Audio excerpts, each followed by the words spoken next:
감기에 걸렸을 때 약을 먹으면 7일, 약을 먹지 않으면 일주일이라는 우스갯소리가 있다. 우리나라는 전 세계적으로 건강검진이 가장 활성화된 나라이다. 우리나라의 암치료 성적은 미국보다 훨씬 더 우수하다. 이는 건강검진을 통해 조기에 발견된 암이 많기 때문이다.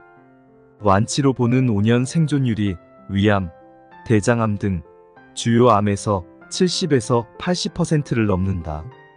그러나 이런 치료 성적에 대해 한 번쯤 의심해 볼 필요가 있지 않을까? 혹시 가만히 내버려 두어도 되는 암을 검진을 통해 미리 발견해 수술한 것은 아닌지 말이다. 조기 암이 많을수록 전체 치료 성적은 높아질 수밖에 없다. 문제는 불필요한 수술 과정에서 환자가 입는 피해이다.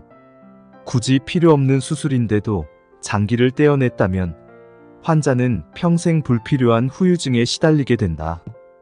또 다른 건강검진의 폐해는 방사선 피폭이다. 검진에서 많이 사용되는 CT는 피폭량이 흉부 X선 검사의 100배가 넘는다.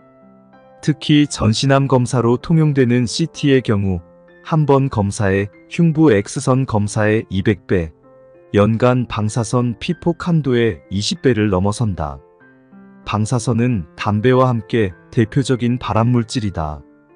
담배 연기를 들이마시는 양에 비례해 암 발생 위험이 커지는 것처럼 방사선 피폭도 마찬가지이다.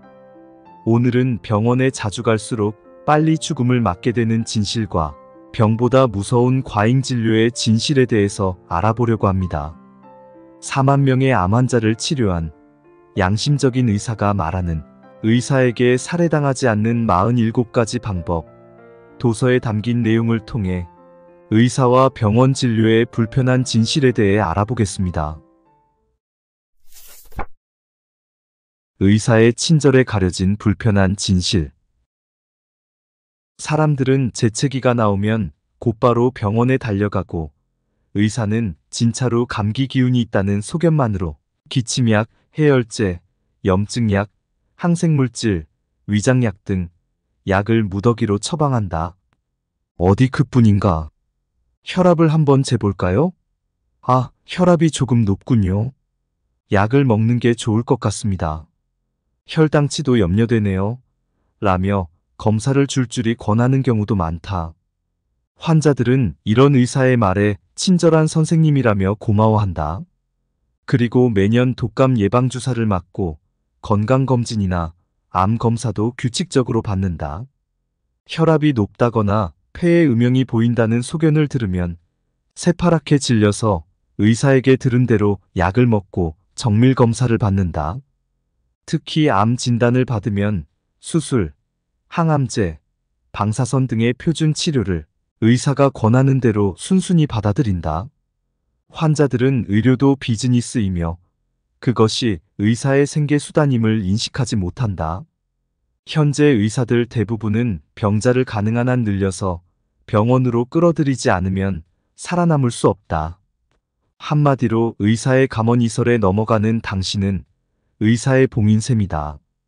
당신의 중요한 시간과 돈을 의사에게 바치는 것을 넘어 생명까지 단축될 수 있기 때문이다. 어느 날 한 환자가 찾아와 내게 이렇게 말했다. 선생님, 저 죽을 뻔했습니다. 독감 예방주사를 맞았는데 몸 상태가 안 좋아져서 병원에 실려갔어요. 어떻게 낫기는 했지만 정말 무섭더군요. 나는 이렇게 조언했다. 그건 예방주사 때문에 그래요. 앞으로는 맞지 마세요. 그가 네 알겠습니다 라고 답했다. 그런데 다음에 그 사람이 또 찾아와 이렇게 말했다. 올해도 독감 예방주사를 맞았어요. 만담 같은 이야기이지만 병원에 있다 보면 실제로 이런 일들을 자주 겪게 된다. 불길로 날아드는 나방처럼 스스로 의사에게 달려들어 생명을 잃거나 목숨을 단축하는 사람들이 너무 많다는 말이다. 의사는 정말로 당신의 병을 예방하거나 고쳐주는 것일까? 의사인 내가 말하는 것이 거북하긴 하지만 답은 아니다이다. 감기, 두통, 고혈압, 고지혈증, 부정맥, 암 등 질병의 90%는 의사에게 치료를 받는다고 해도 낫거나 회복이 빨라지지는 않는다. 게다가 그 부작용이나 후유증의 위험은 매우 크다. 예를 들어 감기 바이러스에 작용해서 감기를 치료하는 감기약은 아직 발견되지 않았다. 열을 낮추는 해열제나 기침약 등 불쾌한 증상을 일시적으로 진정시키는 대증요법의 약은 몸을 잠시 편하게는 해주겠지만 회복은 오히려 더디게 한다. 발열이나 기침 같은 증상은 전부 우리 몸이 바이러스를 몰아내려고 싸우고 있는 신호이다. 대증요법 약은 이런 우리 몸의 치유력을 방해할 뿐이다. 대부분의 암은 치료할수록 생명이 단축된다. 암의 90%는 치료하는 것보다 그냥 방치하는 편이 건강하게 더 오래 살 수 있다. 한 아나운서는 자신이 악성 구두남종이라는 사실을 밝힌 뒤 대수술을 받고는 3개월 만에 세상을 떠났다. 나는 20년 동안 150명 이상의 암방치 환자를 지켜봐왔지만 구두남종이라도 몇 개월 만에 사망한 경우는 단 한 사람도 없었다. 평소대로 생활하면서도 3년에서 길면 9년 동안 살다가 사망한 환자들도 몇 명이나 된다. 항암제는 맹독이다. 항암제의 효과란 암덩어리를 일시적으로 작게 하는 것일 뿐 암을 치료하거나 생명을 연장하는 데 도움이 되지는 않는다. 그러면 암검진은 어떨까? 그 역시 유효하다는 증거는 하나도 없다. 암을 아무리 조기 발견, 조기 치료해도 1960년대부터 암으로 인한 사망자의 비율은 떨어지지 않고 있다. 표면적으로 드러나는 증상 없이 검사에서 발견된 암은 대부분 생명을 앗아가지 않는 유사암이다. 진짜 암이라면 이미 전이가 되었을 것이므로 절제 수술이나 항암제 치료를 하는 것은 의미가 없다. 즉 유사암이든 진짜 암이든 암은 될 수 있는 한 방치하는 편이 편안하게 더 오래 살 수 있다. 폭력배나 강도보다 무서운 의사들. 주변을 둘러보면 병원에서 치료를 받다가 생명을 잃거나 장애가 생기는 일이 드물지 않다는 것을 알 수 있다. 한 아나운서의 예처럼 활기차게 일하던 사람이 갑자기 암이 발견되어 수술이나 치료를 받고는 몇 달 만에 사망하는 비극은 여전히 자주 일어나고 있다. 그 환자들이 죽기 직전까지 겪는 투병의 고통도 이만저만이 아니다. 엄청난 권태감, 구토, 탈모, 급격한 쇠약증 등에 끊임없이 시달리게 된다. 사실 위암, 식도암, 간암, 자궁암 같은 암은 방치하면 고통을 겪지 않는다. 극심한 고통 속에서 죽음을 맞는 이유는 불필요한 암 치료 때문이다. 그런데도 의사들은 찾아온 환자들에게 암은 무서운 병이니 즉시 치료해야 한다고 속삭인다. 이는 암에만 해당되는 이야기가 아니다. 건강검진에서 대사증후군이라는 진단을 받고 조깅을 시작했다가 심근경색으로 돌연사하거나 뇌검사에서 동맥류가 발견되어 수술을 했는데 전신마비가 되는 등 병원에서 검사나 치료를 받고 수명이 단축되는 일은 비일비재하다. 어찌 보면 의사는 폭력배나 강도보다 무서운 존재이다. 폭력배는 보통 일반 사람들을 죽이거나 신체 부위를 절단하지는 않는다. 강도도 대개는 돈만 빼앗는다. 하지만 의사들은 환자를 위협해서 돈을 내게 할 뿐만 아니라 환자의 몸을 상하게 하거나 생명까지 잃게 한다. 암으로 고통스러워하다가 죽는 것은 암 때문이 아니라 암 치료 때문이다.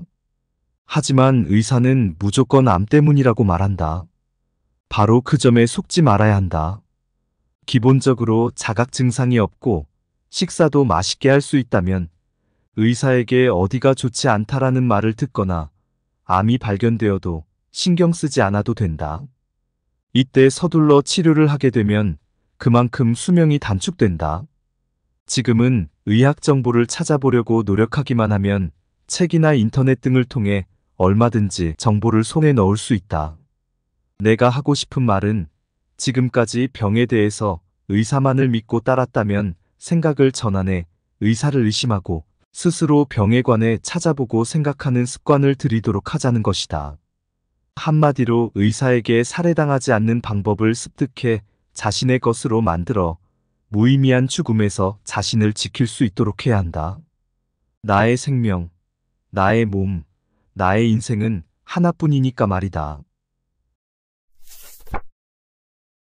의사의 말을 절대적으로 믿어서는 안 된다.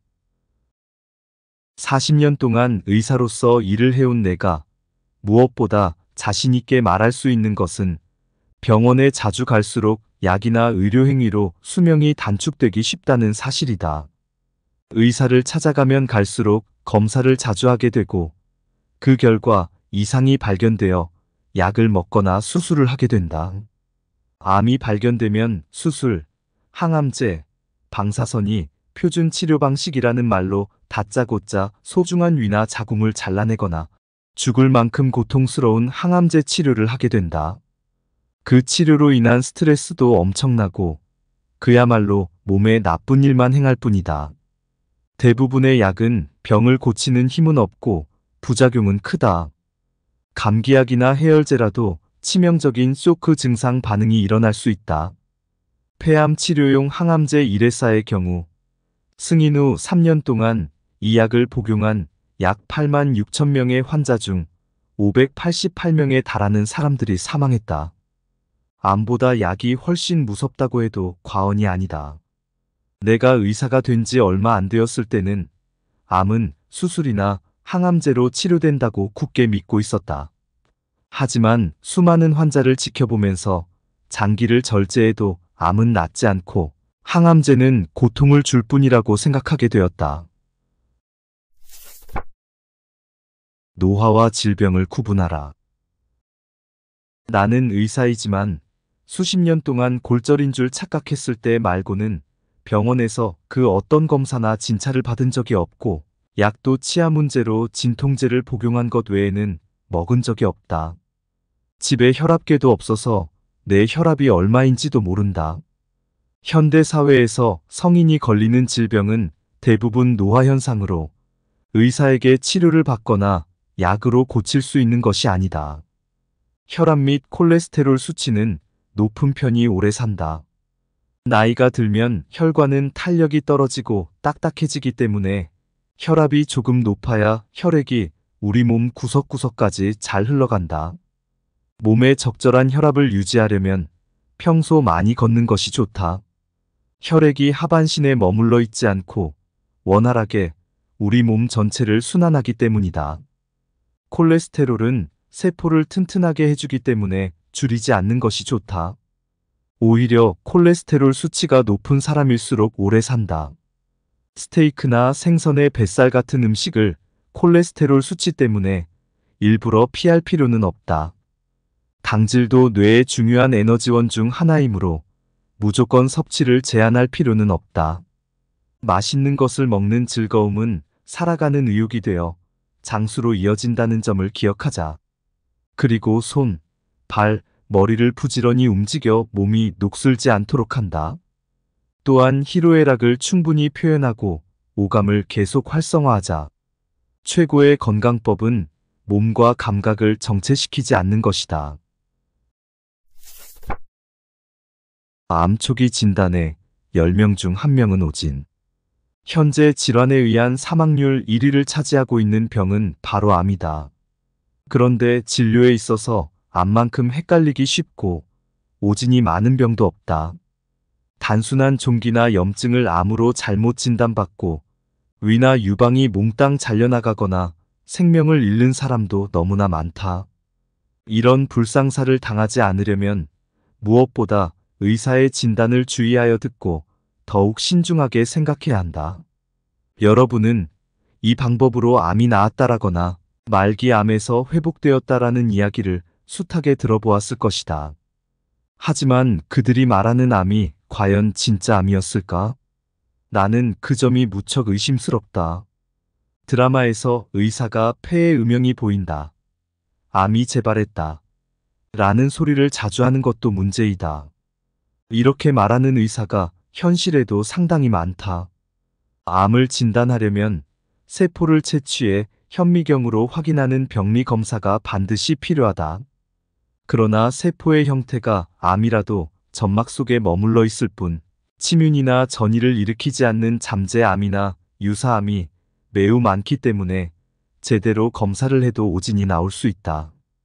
2005년에 미국의 암 관련 의학지에서 암 초기 진단의 오진 확률은 높을 때는 12%나 된다라고 밝혔다.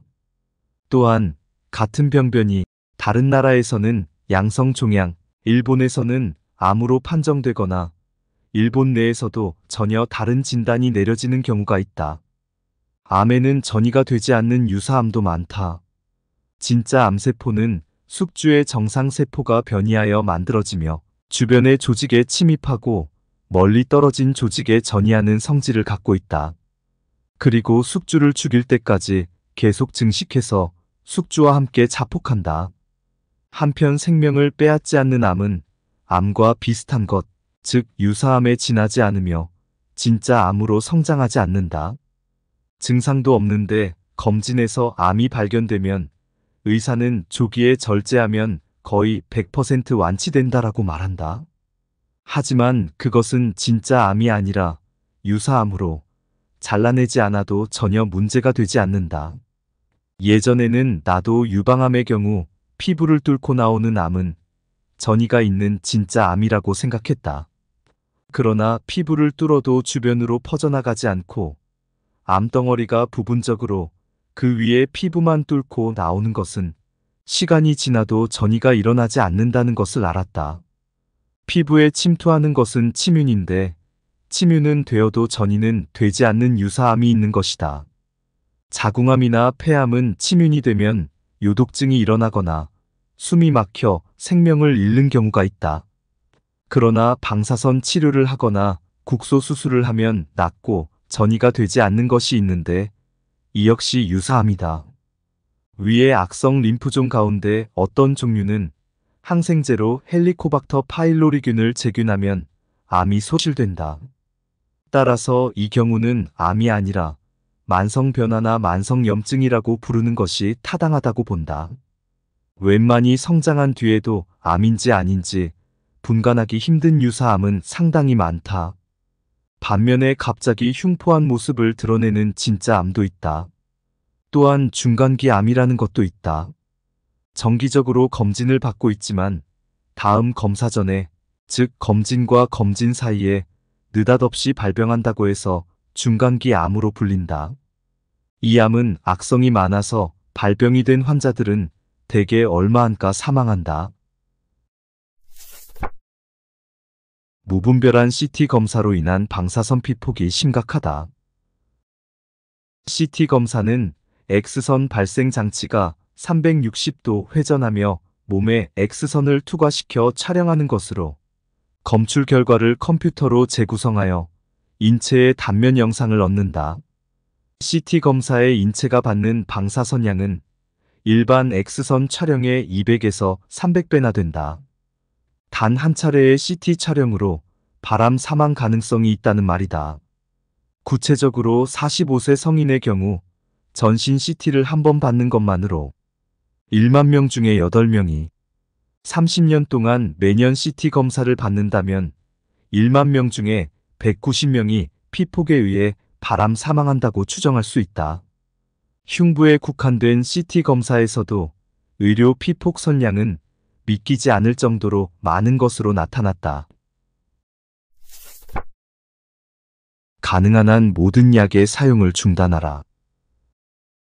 나는 모든 환자들에게 한 번에 3종류 이상의 약을 처방하는 의사는 믿지 말고 5종류 이상의 약을 한꺼번에 먹는 행위는 상당히 위험하다라고 누누이 강조하곤 한다. 약을 몇 종류나 복용하면서도 늘 몸이 좋지 않다는 환자나 고령자 중에서 치매나 현기증이 나타나는 경우는 약을 전부 중단하라고 조언한다. 약의 복용을 그만둬도 약효는 얼마간 지속되면서 자연스럽게 떨어지므로 금단 증상이 일어나는 일 없이 몸 상태가 거의 호전된다. 약은 독이다. 모든 약에는 부작용의 위험이 있다. 소량을 단기간 복용하는 정도라면 간이나 신장이 약의 독성을 처리해주는 경우가 많지만 약의 복용이 습관화되면 틀림없이 부작용이 나타난다. 그리고 단기간이나 소량이라도 약이 독인 이상 복용하는 사람의 건강 상태에 관계없이 언제 부작용으로 나타날지 전혀 예측할 수 없다. 예를 들어 겉으로 드러나지 않은 채 병이 진행되고 있거나 신경계나 심장의 생리 기능이 약해져 있는 경우 약을 복용하면 그 즉시 쇼크사하는 경우가 있다. 심지어 별 생각 없이 먹고 있는 시판 중인 감기약조차 중대한 부작용이 나타나기도 한다.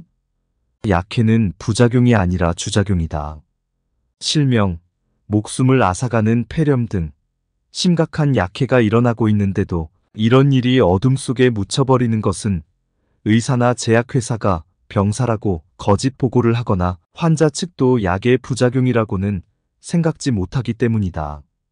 나는 흔히 약의 부작용이라고 부르는 것은 약해가 일어났을 때를 위한 구실일 뿐이라고 생각한다. 즉, 약의 작용은 전부 주작용이며 병을 치료하기는커녕 오히려 병을 가져오거나 악화시키고 최악의 경우 죽음에 이르게 하는 위험한 것이라고 생각한다. 의사의 시한부 선고는 믿지 마라. 암이 발견되면 가장 걱정되고 궁금한 것은 앞으로 내가 몇 년 더 살 수 있을까 하는 점이다. 암이 재발했거나 전이가 되었다면 더더욱 그럴 것이다. 최근에는 암으로 인한 시한부 6개월이나 그보다 더 짧은 시한부 3개월 선고가 유행하고 있는 듯하다. 하지만 다행스럽게도 의사가 말하는 환자의 여명 진단은 믿을 것이 못 된다. 어떤 환자는 건강검진에서 천식이 의심되어 CT 검사를 받았더니 폐암 사기로 이미 온몸에 암이 전이된 상태였다. 이런 경우 항암제를 사용하면 각종 임상실험 데이터로 판단할 때 반년 이내에 50% 가까이 사망하고 3년 생존율은 10%다. 하지만 나는 늘 말해왔듯이 그 환자에게 전이가 되었어도 암에 의한 자각 증상이 없으면 당장 죽지는 않습니다. 바로 죽는 경우는 항암제 치료나 수술을 받았을 때뿐입니다. 라고 설명했다. 이에 그 환자는 늑골과 폐의 통증이 심할 때만 방사선 치료를 받고 그 외에는 어떤 치료도 받지 않았다.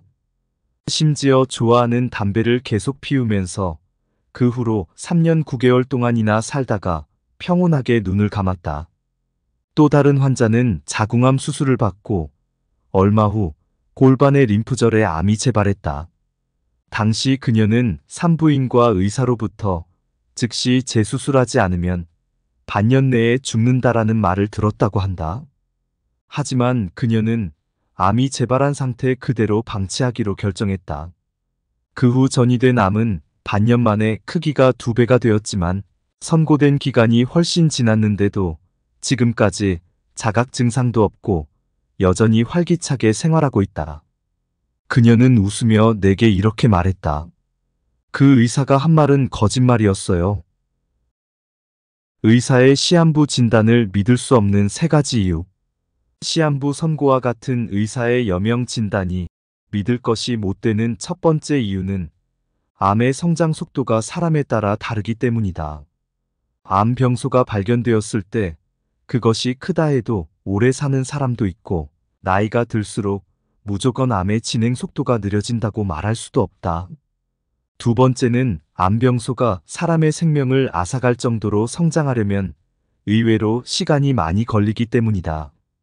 암은 보통 직경 10cm 정도가 되어야 사람을 죽게 할 수 있다. 암세포가 2배가 되는데 걸리는 시간은 평균 2개월 이상이다. 1cm의 암이 10cm가 되는 데는 20개월 이상 걸리는데 사실 이 정도의 암일이라면 그 누구도 예측할 수 없다. 세 번째는 암이 커지면서 성장 속도가 둔화되는 경우가 많기 때문이다. 이것은 진행암뿐만 아니라 조기암에도 나타나는 경향으로 발견되었을 때보다 더 커지지 않는 조기암도 드물지 않다. 여명 진단을 어느 정도 정확히 내릴 수 있는 것은 뇌, 폐, 간 등의 중요 장기가 손상되어 기능이 떨어졌을 때다. 예를 들어 폐암이 커져서 호흡이 힘들어지고 더 이상 치료법이 없는 경우에는 이제 몇 개월 안 남은 것 같다라고 예측하게 된다. 그러나 중요 장기에 전이가 발견되어도 자각 증상이나 기능 부전이 없으면 그보다 훨씬 오래 살 수 있다. 이때도 항암제 치료를 하게 되면 바로 사망하는 경우가 있다. 즉 시한부 몇 개월이라고 예상할 수 있는 것은 체력이 암을 당해내지 못해서 운신을 못하거나 더 이상 일어나지 못하는 경우이다. 병원에 두 발로 멀쩡하게 걸어서 왔는데도 몇 개월 안 남았다라고 시한부 선고를 내리는 의사에게는 자신의 목숨을 맡겨서는 안 된다. 더욱이 항암제 치료를 받지 않으면 3개월밖에 못 살고 항암제 치료를 받으면 1년은 살 수 있다라는 식으로 치료까지 권하는 의사라면 당장 뒤도 돌아보지 말고 도망쳐 나오길 바란다. 지금까지 의사에게 살해당하지 않는 47가지 방법, 도서의 일부 내용을 함께 들어봤습니다. 가끔 가볍게 병원에 진료받으러 갔는데 예상치 못하게 많은 비용이 드는 검진을 받게 되는 경우가 있죠. 뭔가 꺼림칙하긴 하지만 의사의 권유라 전부 받았었는데 이 책을 읽고 나니 의료 시스템에 대해 다시 생각하게 되었습니다. 의사의 말을 무조건 따르기보다 스스로 정보를 찾고 건강을 관리해야 한다는 점이 인상 깊었습니다. 그리고 지나친 약물 사용의 위험성과 자연 치유력의 중요성에 대해서 이해할 수 있었는데요. 앞으로는 병원에 의존하지 않고 더 건강한 생활 습관을 유지해야겠다는 생각이 들었습니다. 여러분들은 어떠신가요? 이 책이 많은 사람들에게도 경각심을 불러일으켰으면 좋겠습니다. 긴 영상 시청해주셔서 감사합니다. 다음에도 건강에 도움이 되는 유익한 영상으로 다시 찾아오겠습니다. 오늘 영상이 도움이 되셨다면 구독과 좋아요 한 번씩 눌러주세요. 영상 제작을 지속하는 데 큰 힘이 됩니다. 감사합니다.